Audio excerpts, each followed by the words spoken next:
pouvez vous asseoir.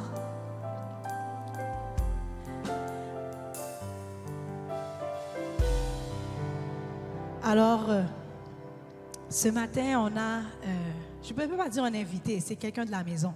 Amen. Donc, on a aujourd'hui pasteur Rob Karsh qui va nous bénir avec la parole du Seigneur. Alors, soyez disposés pour qu'est-ce que le Seigneur va vous dire à travers la bouche de son serviteur. Et que je crois pertinemment qu'il y a une parole qui va nous transformer ce matin. Alléluia. Avec vous, pasteur Rob. Acclamons le Seigneur pour sa vie.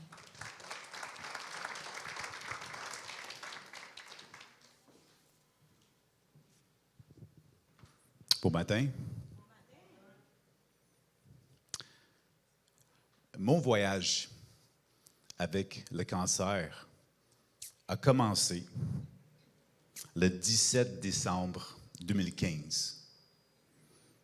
C'était 36 heures avant que ma famille et moi allions prendre l'avion pour quitter les États-Unis pour retourner dans le monde francophone. Nous allions prendre l'avion le samedi matin et c'était jeudi après-midi que le médecin m'a informé officiellement que j'avais un cancer. C'était le 17 décembre 2015. Le médecin nous a fortement suggéré de ne pas continuer avec nos plans de voyagement, mais de rester au Colorado et de poursuivre les traitements pour le cancer le plus tôt que possible. Et même le médecin m'a dit, le journée même, que Rob, je vais appeler pour que tu puisses commencer à avoir un scan aujourd'hui même. Quand ça commence comme ça, tu reçois un message que ça n'a pas l'air d'être léger. Donc, nos plans ont été détruits. Quoi faire? Après avoir commencé des églises francophones, moi et ma famille, nous avons passé le bâton au leadership aux autres, ici au Québec. Et sommes retournés aux États-Unis pendant 1 an au quartier général de l'organisation missionnaire que nous avons envoyé au Québec à partir de 2003. Et pendant cette année-là, on pensait de rester pendant 1 an, de communiquer avec des églises là-bas, retrouver du repos. Mais pendant cette année-là, nous avons reçu cette nouvelle-là. On avait des visions, des rêves pour avancer avec la France, avec le Québec, avec d'autres parties du monde francophone, mais Dieu a permis que tout ça soit arrêté de façon assez sec. Pour moi, ce voyage à travers le cancer était inattendu. Mais moi, je sais que plusieurs ici, vous vivez aussi des voyages inattendus. Ça peut être un cancer, ça peut être une autre maladie. Peut-être c'est une relation qui est brisée. Peut-être c'est une question de perte d'emploi ou de carrière ou un membre de la famille ou une autre situation complètement inattendue que vous avez des plans, vous avez des rêves et ces plans et ces rêves ont été arrachés d'entre vos mains de façon assez violente. Vous vous êtes rendu compte que cette terre ici, dans l'état actuel, ce n'est pas toujours doux. Mais il y a de l'espoir. Et j'aimerais prier pour commencer. Et Seigneur, ce matin, nous vivons chaque jour sur cette terre, mais nous savons que tu es aussi présente, aussi en train d'agir, aussi en train de nous tenir. Et Seigneur, tu as vaincu, es en train de vaincre et va vaincre entièrement tout le mal, tout ce qui est tordu autour de nous. Et Seigneur, je te demande que tu puisses faire surgir une espérance extraordinaire, transformateur, qui nous remplit individuellement et aussi en tant que communauté, à cause de ton esprit qui travaille, suite à ce que tu as accompli sur la croix, et qu'on vit ces résultats, ces effets-là, de façon tangible ce matin. Amen. Je m'appelle Rob. Moi, je suis né à Seattle, aux États-Unis. Et c'était quand j'étais assez jeune que j'ai découvert que Dieu n'est pas un Dieu de loin, mais c'est un Dieu de proche. Il veut être proche de nous. Et quand j'étais assez jeune, j'ai découvert l'amour que Dieu avait pour moi et qu'il a exprimé cet amour à travers le fait qu'il est venu sur terre. Il a marché dans la personne de Jésus. Il a marché à travers la terre souffrante. Il a porté notre péché et tout le mal sur lui-même. Il est mort sur la croix. Il est ressuscité et est encore en train de nous appeler à aller nous poursuivre par la puissance de son esprit. Et je vois à travers toute ma vie, il me soutient par sa main. Dans toutes les façons imparfaites que moi je vis, il est fidèle et son amour continue. Quand j'avais 20 ans, j'étais invité de passer un été en France, à Paris. Et pendant cet été-là, il y a 3 choses qui m'est arrivées, des choses que j'ai découvert, le mot francophone. Et il y a beaucoup de monde qui parle en français dans le monde, des centaines de millions. J'ai aussi tombé en amour avec la langue française. J'ai commencé d'apprendre comment parler en français. Et je continue d'essayer d'apprendre. Il faut rire de ça. Vous allez rire de moi. C'est bon. Sentez-vous libre. J'ai aussi tombé en amour avec une fille québécoise qui était là, à Paris. Et on s'est mariés 4 ans plus tard. Elle est là.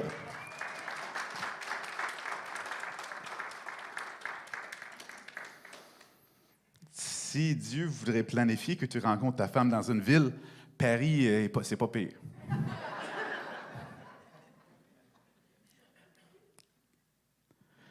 Je pense qu'on a une photo de notre famille.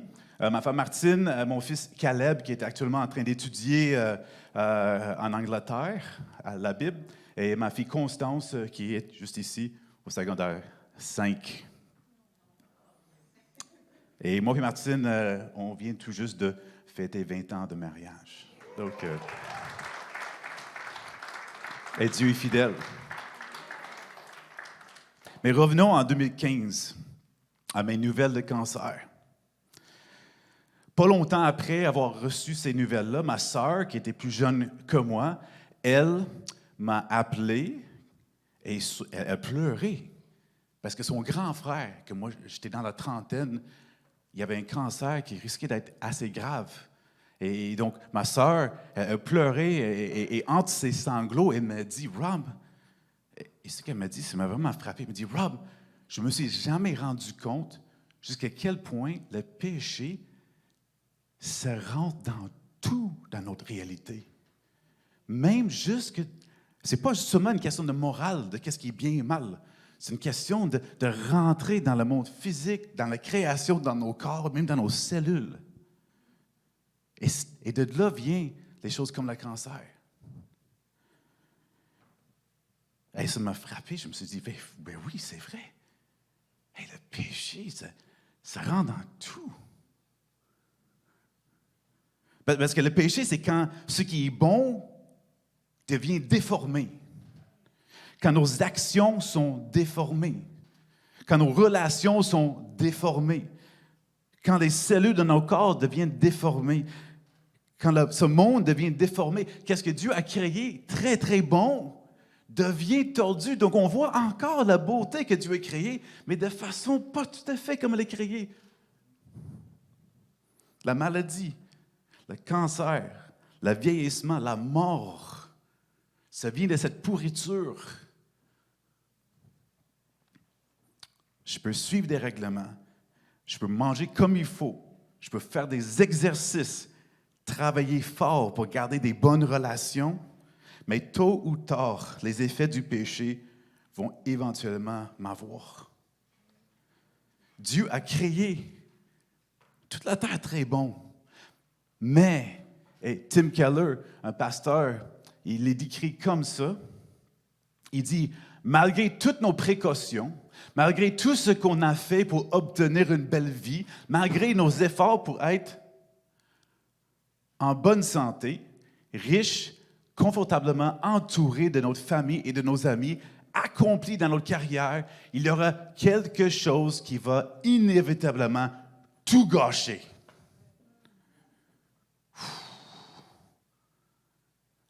Depuis la chute dans la Genèse, ça devient notre point de départ. Mais Dieu est réaliste. Dans la Bible, il nous donne exemple après exemple après exemple de gens qui sont en train de passer à travers ce monde déformé. Et ce matin, nous allons regarder 3 vérités qui vont remplacer la crainte de l'inattendu, la crainte des situations difficiles, surprises, déformées, avec la confiance de ce qui est certain. Pourquoi on pourrait avoir l'espoir? Qu'est-ce qui nous donne l'espoir à travers ça? Et on verra 3 choses de ce matin, 3 vérités. Premièrement, Dieu agit au milieu de l'inattendu. Il est en train d'agir même parmi les surprises, des choses, des situations très difficiles qu'on voit et qu'on vit. Il est toujours en train d'agir. Deuxièmement, Dieu nous tient au milieu de l'inattendu. Même quand nous sommes en train de vivre les souffrances, vivre les situations difficiles, son amour, ses bras nous entourent pareil, même dans le moment. On n'est pas tout seul. Et troisièmement, Dieu surmonte l'inattendu. Dieu même, il l'a surmonté et on va regarder comment et qu'est-ce qui s'en vient. Voici nos 3 points pour ce matin. Pour nous, en tant que famille, en 2015, quand j'ai su ces nouvelles du cancer, nos plans ont été détruits. Nos déménagements, nos rêves ont été détournés, mais Dieu travaille encore. Il accomplit son plan plus grand. Et on voit à travers la Bible, on voit ça aussi à travers l'histoire. Nous voyons dans le monde autour de nous et nous le voyons dans nos propres vies. J'aimerais vous donner un exemple. On était en train d'habiter au Colorado. Pendant 1 an, on était au Québec, on est retourné pendant 1 an au Colorado avec le but de revenir dans le monde francophone. Mais au Colorado, je reçois ces nouvelles du cancer. Mais notre voisin juste à côté, au Colorado, elle s'appelle Annette Laporte, avec son mari Dan. Mais Annette Laporte, c'est un nom assez francophone. Hein? Donc, c'est une femme de 70 ans qui a grandi comme Canadien francophone. Elle habitait juste à côté de nous autres. Donc, moi, je suis revenu avec ces nouvelles. Je ne savais pas vraiment quoi faire avec ça, mais j'avais un cancer qui risquait d'être grave. Et là, je retourne chez moi et Annette et Daniel sont dehors. Donc, moi, je marche, je les connaissais. Je dis, « Hey, salut, ça va? » Oui, ça va, mais j'ai des nouvelles à vous partager, là. » Et Annette me dit, « Attends, Rob, parce que moi aussi, j'ai une nouvelle pour toi. » Je dis, « Ah, OK. Mais Annette, quelle est ton nouvelle? » Elle me dit, « Rob, je viens de recevoir des nouvelles que moi, j'ai un cancer. » J'ai dit, mais moi aussi? Ça, c'est des nouvelles que j'avais pour toi. J'ai reçu aujourd'hui même, j'ai un cancer. Et ça a commencé un processus que moi et Nanette, on a commencé la chimiothérapie en même temps. Donc, on se voyait 1 fois par semaine à peu près. On partageait comme combien de poids qu'on perdait. On peut voir une photo de moi, je pense, qui est là. Combien de fois qu'on vomissait en train de passer à travers la chimiothérapie. Et un petit peu par un petit peu, Annette, elle a commencé à découvrir de sa façon l'amour de Dieu pour elle dans sa vie. Et quelques mois plus tard, j'étais assis avec Annette et elle m'a dit quelque chose encore qui m'a vraiment frappé. Elle m'a dit, « Rob, est-ce que tu penses que ça se peut que Dieu a permis que moi, je déménage du Canada au Colorado, voilà des années. Par la suite, vous déménagez du Québec au Colorado. Et Dieu permet qu'on soit des voisins. Et par la suite, que Dieu permet aussi que j'ai le cancer et toi, tu as le cancer en même temps. Et que Dieu permet tout ça. Est-ce que ça se peut pour que moi, je puisse découvrir l'amour de Dieu? C'était sa question. Et je dis oui. Dieu, oui, il permet des choses. Mais il agit parmi ces choses, ces situations-là.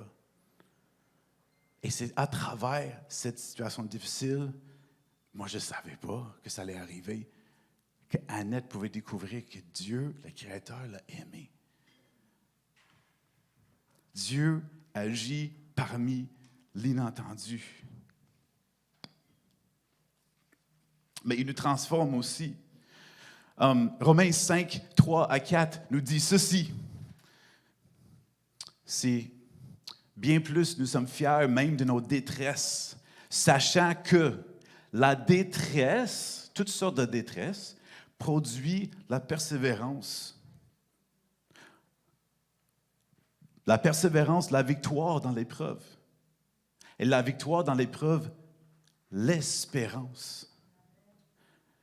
Nous pouvons être transformés à travers le creuset de la souffrance si nous laissons Dieu le faire. Desmond Tutu, il a dit ceci. Il a dit l'espoir et le pouvoir et de pouvoir voir qu'il y a de la lumière malgré toute l'obscurité. Donc, même pendant que nous sommes dans une situation complètement inattendue, complètement bouleversante, complètement une souffrance qu'on ne s'attendait pas à être dedans, et on voit l'obscurité autour de nous, on ne le voit pas. Même dans ce moment-là, Dieu est en train d'agir. Souvent, on ne le voit pas tout de suite, on verra bien plus tard. Mais ça produit dans nous une espérance que, OK, je ne le vois pas, mais je sais que Dieu, à quelque part, il travaille maintenant. Maintenant dans ta vie et dans ma vie. Mon amie Cathy, qui était ma voisine à l'autre côté, au Colorado, elle m'a dit ceci. Elle avait déjà découvert l'amour de Dieu plus tôt. Elle m'a dit, elle a parlé de son voyage émotionnel à travers la mort de sa mère. Et elle m'a dit, Rob, la démarche que j'ai entrepris, que j'ai expérimentée à travers le décès de ma mère était pour le royaume de Dieu. Et maintenant, Dieu, pour se servir de moi par ces diverses expériences pour le royaume de Dieu. Après ça, elle m'a dit, Rob, Dieu ne gaspille pas notre souffrance.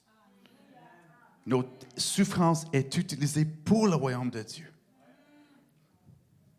Charles Dickens, un écrivain anglais de l'Angleterre, il a dit ceci, il a dit, la souffrance a été plus puissante que tout autre enseignement. Il m'a appris à comprendre ce qu'il y avait dans le cœur des autres. J'ai été tordu et brisé, mais je l'espère, pour me façonner en quelque chose de mieux.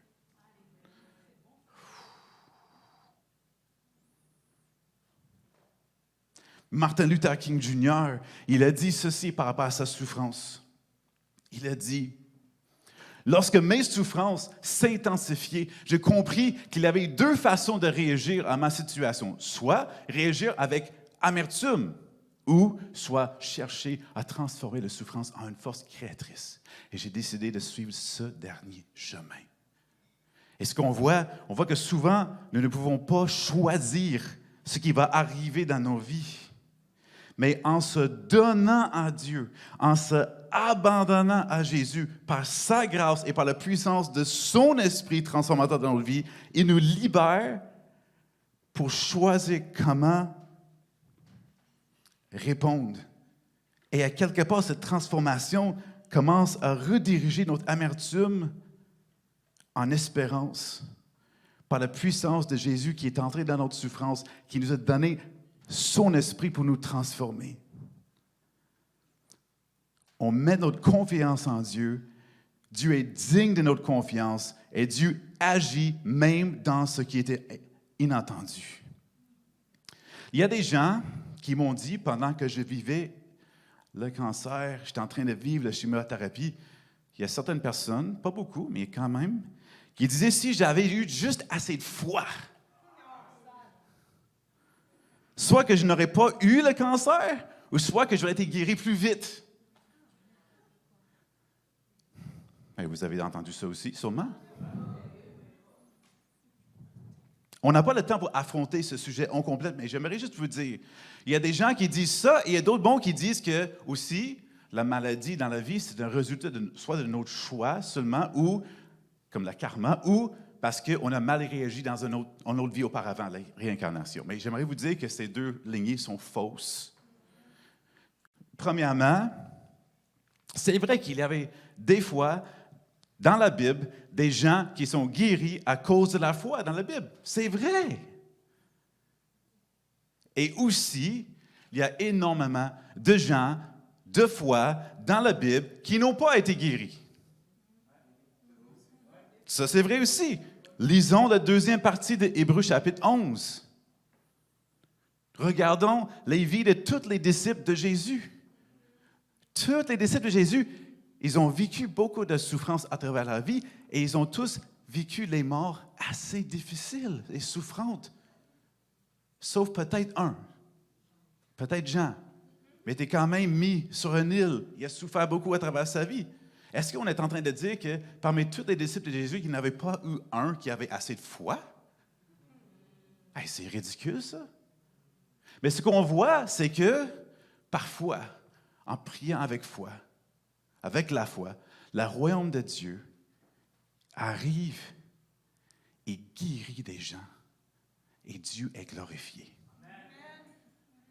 Et des fois, on prie avec foi et le royaume de Dieu entre et Dieu donne la persévérance surnaturelle. Et Dieu est glorifié.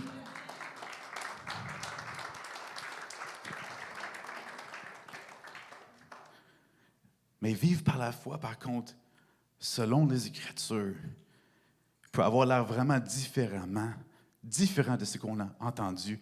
Mark Knowles, c'est un historien, il a dit ceci, il a dit souvent, les chrétiens croient trop facilement que la vie chrétienne doit être une vie de prospérité, de triomphe et de réussite, plutôt qu'une vie de marginalisation, de pauvreté et d'échec dans ce monde actuel.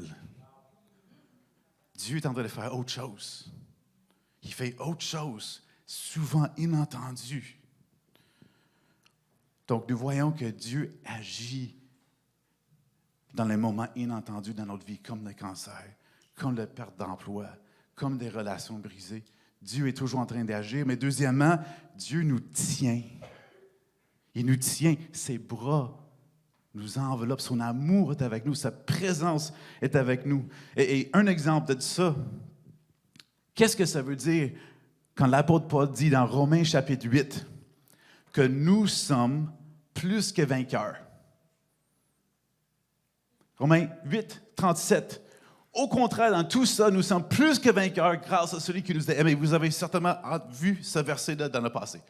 You're more than conquerors. Plus que vainqueurs. Peut-être vous avez entendu les interprétations.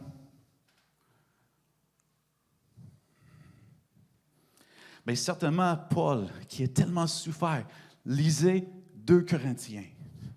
Il ne veut pas dire que nous allons toujours expérimenter des vies de la prospérité. Peut-être, mais ce n'est pas ça qui est promis. Ce n'est pas ce qui est normal non plus. Les vies de la prospérité financière, ni la paix physique, ni la tranquillité émotionnelle. Paul doit parler de quelque chose d'autre. Quelque chose au-dessus de ces choses-là, quelque chose qui est inébranlable, même parmi le cancer, parmi la pauvreté, parmi le conflit et même en mourant. Donc, reculons au verset 35. Romains 8, 35, Paul nous dit ceci. « Qui nous séparera de l'amour de Christ? Serait-ce la détresse, l'angoisse, la persécution, la faim, le dénuement. Il fait une liste parce que c'est des choses que les chrétiens vivent souvent. Le danger ou l'épée, de fait, il est écrit, c'est à cause de toi qu'on nous met à mort à longueur de journée, qu'on nous considère comme des brebis destinées à la boucherie. Au contraire, dans tout ça, nous sommes plus que vainqueurs grâce à celui qui nous a aimés. OK? Être plus que vainqueur ne veut pas dire que je suis à l'abri de tout ça. Être plus que vainqueur veut dire que dans tout cela, rien ne peut nous séparer de l'amour de Christ. Quand je tourne vers Jésus, je lui fais confiance.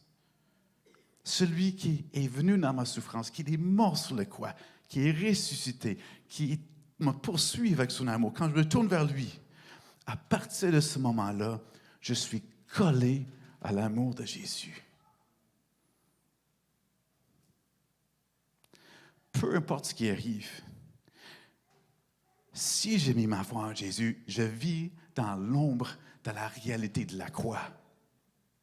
La croix de Jésus. Et ses effets pénètrent tout aspect de ma réalité. Je suis attaché à l'amour de Christ et rien ne peut me séparer de lui. Et Paul, il continue. Il dit ceci. Il dit, en effet, j'ai l'assurance que ni la mort, ni la vie, ni les anges, ni les dominations, ni le présent, ni l'avenir inquiétant, ni les puissances spirituelles, ni la hauteur, ni la profondeur, ni aucune autre créature ne pourra nous séparer de l'amour de Dieu manifesté en Jésus-Christ, notre Seigneur. Donc, premièrement, nous voyons que quand nous vivons des expériences inattendues dans la vie, le cancer, la perte des choses qu'on aime et les personnes, Dieu est en train d'agir, même qu'on ne le voit pas. Deuxièmement, Dieu, il est avec nous, avec son amour est collé avec nous autres, ses bras, son esprit. Il est là. Il ne nous abandonne pas. Et troisièmement, Dieu surmonte l'inattendu. Parce que la mort ne gagne pas. Donc, ces histoires, ces pensées tournaient dans ma tête. Moi, j'étais en train le mois de janvier 2016, j'étais en train de poser des questions, mais j'ai un cancer, mais c'est grave. Comment? J'ai fait un scan et finalement, j'avais des cancers un peu partout dans mon corps. C'était le T-cell histiocyte riche B-cell lymphome non Hodgkin. Ce que j'avais. Mais c'est difficile d'attendre. Parce que je savais que le cancer était un peu partout dans mon corps, mais je ne savais pas encore si c'est rendu dans ma moelle osseuse. Mais il fallait que j'attende une couple de semaines pour avoir ces tests-là. Et ces semaines-là sont longues. On se pose des questions.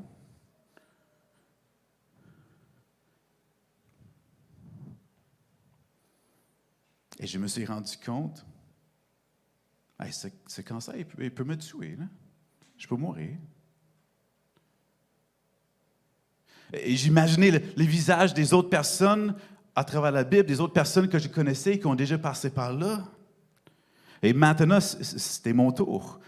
C'est une chose de s'asseoir avec des gens, c'est une chose de parler de ça avec des gens, mais c'est toute une autre chose d'être réveillé à 2 heures du matin et de se poser la question si je vais vivre assez longtemps pour voir mes enfants terminer l'école secondaire.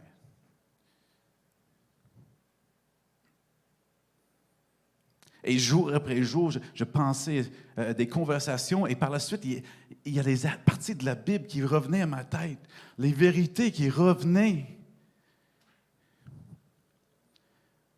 Oui, nous affrontons la mort maintenant.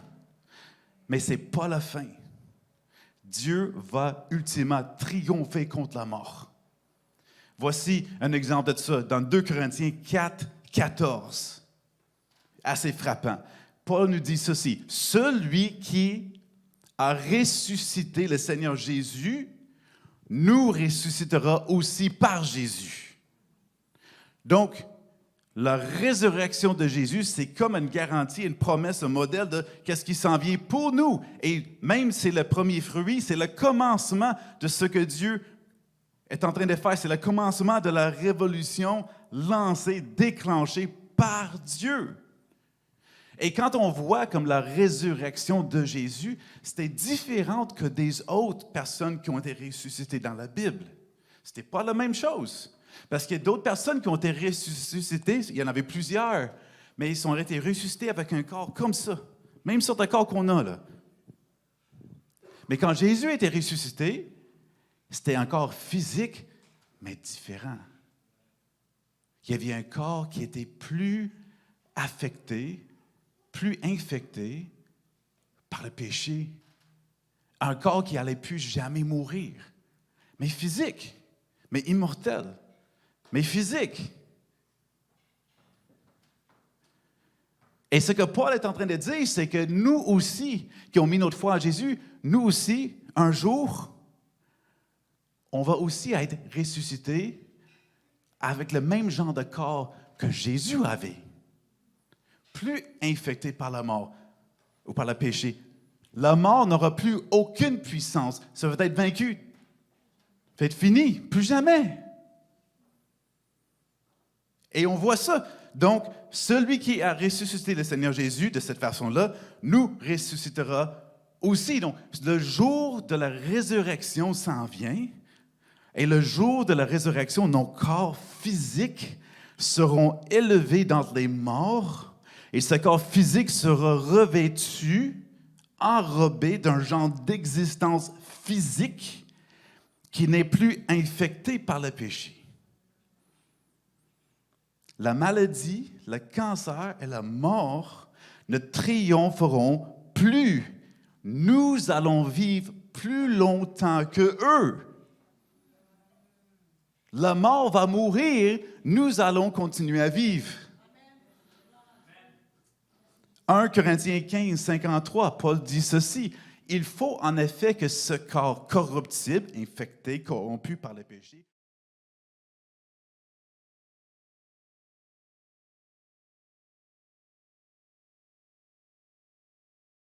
et c'est ça qui s'en vient pour nous. La même chose qui est déjà arrivée à Jésus.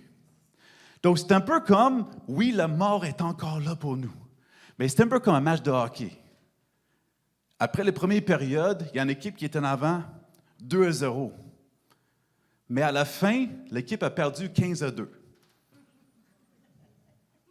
Juste parce que tu es en avant aux premières périodes, ça ne veut pas dire que tu vas gagner le match. C'est la même chose avec la mort. Peut-être qu'il gagne une période, mais il ne gagnera pas le match. C'est Jésus qui le gagne. Il l'a gagné. On va l'expérimenter pour le restant de l'éternité.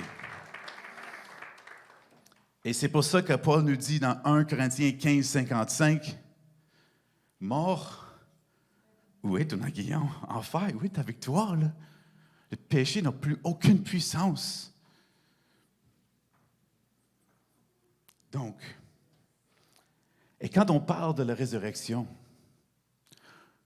c'est vraiment, vraiment fascinant qu'on voit comment ça se développe à travers la Bible. Parce qu'on voit qu'il ne parle pas seulement d'une résurrection individuelle, que toi, et toi, et toi, et toi, moi, que nous, individuellement, on va les ressusciter, mais il parle aussi d'une transformation de toute la création. Il parle d'une nouvelle terre, mais de la même façon qu'il parle que nous autres, on va avoir des nouveaux corps, non plus infectés par le péché. Il ne sera plus là, la mort ne sera plus là. Et on a bien de misère d'imaginer ça. Et ce qu'on voit à la fin, dans Apocalypse 21, 22, qu'est-ce qui arrive? On ne voit pas tout le monde qui s'en va au ciel avec leur âme. Ce n'est pas ce qu'on voit. On voit que tout le monde est ressuscité avec leur corps physique, incorruptible, immortel, en train de vivre sur une nouvelle terre, mais une terre renouveau de la même façon, où est-ce que la présence de Dieu est en train de tout remplir. Donc, à ce moment-là, nous allons vivre continuellement dans la présence de Dieu qui remplit la terre comme les eaux remplissent les océans. Et c'est ça qui s'en vient. Donc, il y a les liens qui continuent entre moi, le moi qui est ici et le moi qui s'en vient. Je serai comme la même personne, mais plus infecté par le péché, plus sous la domination de la mort. Et la création, c'est la même chose qui s'en vient. Il y a tout un travail qui s'en vient que Dieu est en train d'agir et faire en ce moment, maintenant. Nous voyons, nous faisons partie de ce processus-là actuellement. Donc, la résurrection, ce n'est pas quelque chose, une consolation. La résurrection qui s'en vient, ce n'est pas comme si Paul dit « Oui, c'est difficile, mais au moins tu vas être ressuscité. » Ce n'est pas ce qu'il dit. Il voit ça comme l'accomplissement, la culmination totale de tout ce que Dieu est en train de faire, de façon inimaginable. Et Tim Keller, il explique comme ça. Il dit, la résurrection qui s'en vient est bien plus qu'une consolation. C'est une restauration. Tout nous est redonné. L'amour, les êtres aimés, les biens, les beautés de ce monde, mais à des degrés de gloire, de joie et de force nouveaux et inimaginables. Donc, ce qui s'en vient, c'est qu'on va expérimenter une vie pas infectée par le péché, des relations pas infectées par ces conflits-là, pas avec la mort qui s'en vient, mais une nouvelle façon d'être et aussi une façon d'expérimenter l'amour de Dieu tangible. Où est-ce qu'on se sent aimé, on se sent accepté, on se sent en sécurité, de façon qu'on n'a jamais senti, mais nous pouvons commencer d'expérimenter ça, même maintenant, aujourd'hui, dans nos vies. Donc, en 2017, plus tard, j'ai eu des nouvelles que j'étais en rémission. Il y a quelques mois, on a fêté le fait que ça faisait comme 5 ans de ça. C'était gros, hein? Vous pouvez imaginer. Mais il ne faut pas se tromper parce que le cancer, ça peut revenir. Je n'ai pas de garantie par rapport à demain sur Terre, et toi non plus. La mort est là pour l'instant. Mais à cause de la résurrection de Jésus et notre résurrection qui s'en vient, on n'a pas besoin d'avoir peur de la mort. Mais pas seulement la mort. Toi, dans ton voyage inattendu, tu n'as pas besoin d'avoir peur non plus. Christ est mort sur la croix. Il est mort pour triompher contre le péché, contre la mort, contre nos ennemis spirituels aussi. Et quand nous mettons notre foi en Jésus, nous recevons son esprit, nous recevons la vie éternelle. Et dans Jean 17, il nous dit, la vie éternelle commence maintenant parce que c'est quand on devient connecté avec le Père. Une relation avec lui qu'on n'a pas eue avant. On va commencer à vivre cette relation à partir de maintenant et pour toujours. Donc la vie éternelle commence maintenant. Le moment qu'on met notre foi en Jésus. OK? La vie éternelle, ce n'est pas quelque chose de plus tard. C'est maintenant et ça continue plus tard. Mais ça ne commence pas plus tard, ça commence maintenant. Et nous devenons les citoyens du royaume de Dieu. Nous faisons partie de son histoire plus grande qu'il est en train d'accomplir. Donc, quand nous mettons notre foi en Jésus, nous commençons de vivre dans les effets de la mort et résurrection de Jésus en arrière, et aussi dans l'ombre de notre résurrection qui s'en vient et le retour de Jésus qui s'en vient aussi. Et ces deux effets viennent changer, transformer notre réalité maintenant. Se transforme comment on vit, se transforme notre espérance, se transforme nos relations, se transforme comment on vit en communauté ici, maintenant. Ce n'est pas quelque chose de, finalement, quand j'arrive au ciel, c'est quelque chose que maintenant. Et on voit, c'est comme un jour, oui, quand Jésus revient et nous sommes ressuscités. Et le quoi derrière, c'est des choses qui viennent nous affecter, nous transformer le présent actuel. Et c'est difficile de comprendre comment. Mais il y a un missiologue qui s'appelle David Bosch qui a dit ceci. Il a dit, notre future résurrection est non seulement une réalité future vers laquelle nous sommes en chemin, elle a envahi et rempli notre existence physique et temporelle maintenant, et elle est déjà en train de la transformer maintenant. Donc maintenant, nous sommes libres de vivre dans l'entre-deux. On est dans l'entre-deux. Jésus est ressuscité, on va être ressuscité. On est dans l'entre-deux.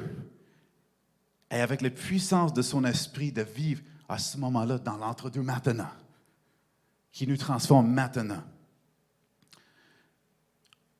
Je pourrais inviter les musiciens de venir en avant. Donc, qu'est-ce que ça veut dire? Si Dieu agit dans l'inattendu, si Dieu me tient, si Dieu surmonte, ça veut dire que je peux lever mes yeux pour voir plus loin qu'aujourd'hui et demain.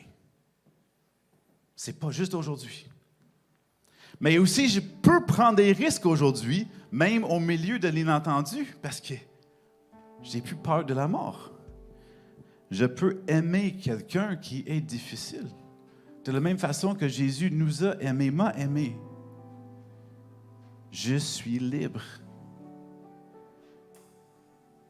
Pouvez-vous le sentir? Pouvez-vous le respirer?